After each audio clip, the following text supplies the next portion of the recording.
Hi guys, welcome back to another episode of the Ready Steady Slay show with me, your host, the AFROGIRL. So today our guest is a fashion photographer and I am a huge fan of his. I am so excited to have him on the show today. Hi Duque of Duque Photography. Yeah, thanks for having me too. All right, so let's just get right into it, yeah? So I love this particular shoot you did. Oh my god, it looks amazing. And I just want to know how everything came together. How was the planning process like? Was it hard getting everybody to meet and come and like do this? How was it all like? Okay, with the Christy Brown shoot, it was quite of a challenge. I think we started planning that shoot for like 2 months, and then location started changing, the design started changing. They had to replace designs, they had to replace models. The way fashion photography is, you need to have the right type of model, the right type of body to fit in the right type of dress for the right type of pose to work. So it was quite of a challenge. The locations weren't allowed to come there around the time we wanted to shoot because we wanted to photograph around 4 a.m. with the rising sun. And then it was quite of a challenge. So we needed to opt for another location, which was Sandbox. Getting the models to Sandbox around 3:30 a.m. for him was quite of a challenge because everybody's scared coming around that time. It's COVID time. It took quite some time and it took a toll on us. But finally, we were able to achieve what we wanted to get through post production. All right, thank you so much. So just a little background, like who exactly is a fashion photographer? Who do we classify as a fashion photographer? What differentiates them from beauty photographers, from, should I say, portrait photographers, all of that? What makes a fashion photographer stand out? I think a fashion photographer photographs human beings in clothes to advertise them. A beauty photographer basically photographs subjects or humans who wants to advertise accessories that are used in beautifying the face, cosmetics like creams, makeup, jewelry. So to be able to identify a fashion photographer, you can tell from his work because he photographs a lot of males and females in clothes just to sell. That's the basic thing of a fashion photographer. Okay, so was there like a process before you finally decided that you're going to go into fashion photography? Like, did you go through beauty photography, then you went to maybe weddings, then you went to other events before you finally decided that yes, you want to do fashion photography? What is your photography story? Yeah, I started off being an event photographer because I fell in love with event photography when I was in school because I had this small camera where I take photos of my classmates when we go to the club. And I was in school, so I was like, okay, let me just study photography in school. What kicked off fashion was when I started photography school, we were asked to pick the type of photography we wanted to do. I love magazines. I used to read a lot of magazines. I fell in love with the way people photograph human beings, That's what caught my eye and I chose fashion photography. I did a bit of events, shot a lot of events, a lot of parties, and then I later on dived into fashion photography when I started learning photography in school. Okay, so I've noticed that your fashion shoots are very artistic, whether it's the model you're using, the location, your editing, like everything just, you know. So, how does it work for you? How do you, when you get the idea, how do you bring it all together to make it, stand out?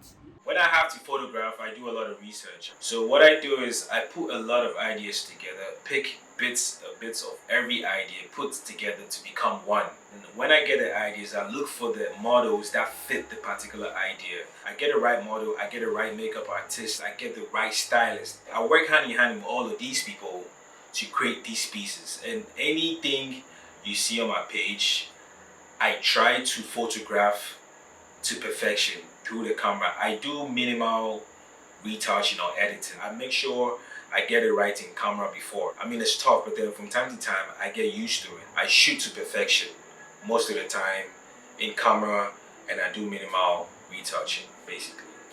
All right, so I've noticed that there's always something peculiar about the models you use. There's always something about them. It's either their bone structure or their hair or the color of their hair. So, like, what is it about a model that you decide that, oh, yes, I want to shoot this particular person? Yeah, I'm very picky when it comes to my models. I look at a lot of things. These are most of the things you mentioned are things I really look out for. I have so many people sometimes texting me, emailing me saying I only photograph slim girls. Slim girls do a lot of high fashion, and I'm a high fashion photographer, so I can pick a thick girl to shoot a high fashion look. Models are like the main structure when it comes to fashion photography because they are the subject. Nobody's going to look in an empty space. The subject in there is what's going to attract somebody to look at your photograph. All right, so location is a big deal when it comes to fashion photography and even photography in general, right? So, what is it about a location that makes you decide that, oh, yes, I want to go and shoot here? Or what makes a particular location stand out for you? How do you select your locations, and how difficult or easy is it for you?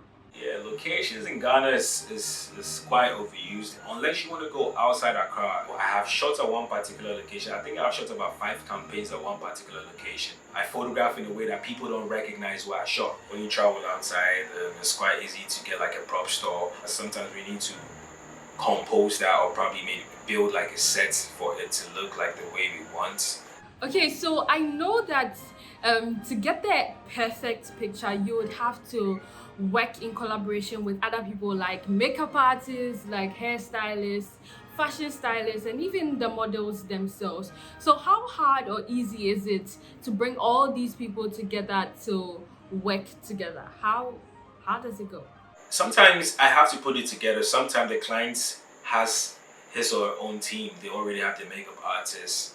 They already have their own stylist. So sometimes it makes it easy. I just have to work in with my equipment and my assistants to photograph. I'm building a team of a makeup artist and assistants and a retoucher and then a stylist. But it doesn't come easy. You know, when you start these things, everybody's expecting money to come in, but then we start from somewhere. But these people, most of these individuals don't understand that. Okay, so what's your favorite photo shoot you've done and why? The only thing I enjoy when I'm photographing is the experience I have with the models, the artisans, the place I'll shoot at. But I don't have a favorite photo, to be honest. I love all my pictures. I think I improve every single day or every time I try to photograph something. Okay, so this is a very blunt question, but it needs to be asked. How lucrative is the fashion photography industry? How lucrative is it considering the gadgets you have to buy, your time and effort spent in going to the place to shoot and coming, the time spent in editing, all of that? Do you have like another job that supports this, or this is all you do? I've been doing this fashion thing for 3 to 4 years now.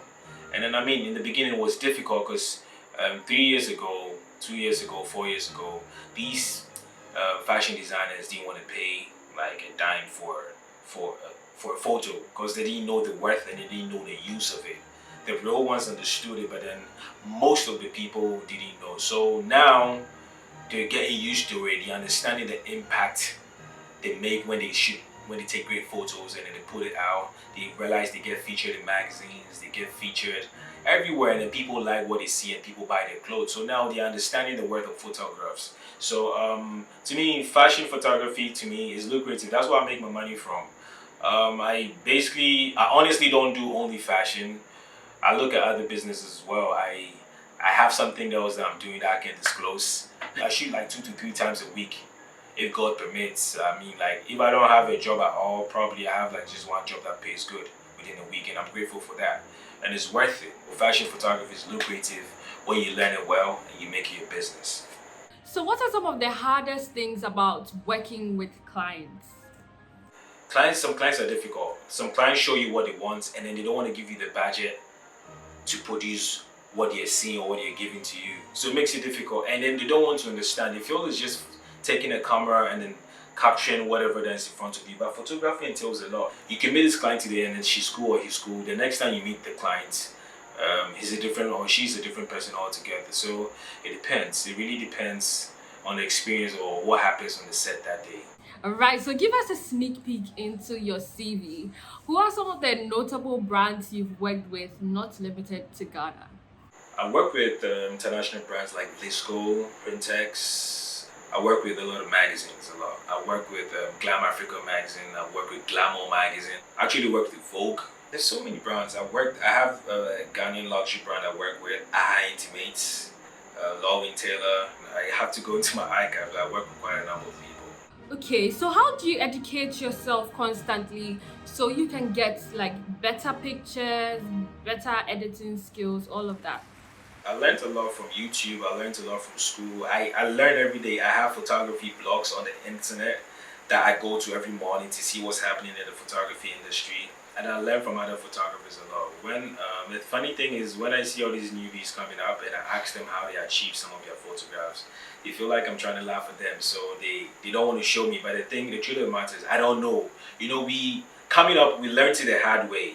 We didn't have all these flashy equipments to learn. Some of them do teach me, some of them don't teach me. That's how I upgrade myself, basically. Great. So whose work has influenced you the most and why? I started loving a European photographer called Mario Testino. He's one of the best photographers I know in the world, and then he's influenced me in so many ways. When it comes to nude photos, I like the way he shoots them. Art, when it comes to fashion, he shoots them properly. When it comes to regular weddings and portrait, he shoots them properly. His work influenced me a lot. His work actually started pushing me to do high fashion. I think I just like how he shot high fashion, and then I learned a lot from him. The type of models, the type of locations you have to get. I learned a lot of that from Mario Testino, and then I'm really grateful I got to know somebody like that. Okay, so last question, then we are done. What is that one thing you want other upcoming photographers to know and acknowledge? What I realized and what I noticed is that these upcoming photographers are being mentored by the wrong people sometimes, because all they see on the internet is headshots, beauty shots, photographing girls. Somebody's passionate about photographing kids, but then just because everybody's doing beauty shots and shooting fashion, he also wants to do the same thing. I really wish I found myself earlier. The advice I'm going to give to them is I feel they should learn and research properly before they should go or venture into any type of photography, because that will save them more time and stop them from wasting their time. All right, thank you so much, Duke, for coming on our show. This has been awesome. Thanks for having me. Thanks for this interview. So if anybody wants to follow me, my Instagram is duke.photography. Send me DMs. Let's talk. Let's get you chatting. Thank you very much. Right, guys, don't forget to like this video, share it with friends, and of course subscribe to our YouTube channel. Don't forget we are live every Saturday at 4 p.m. See you next week.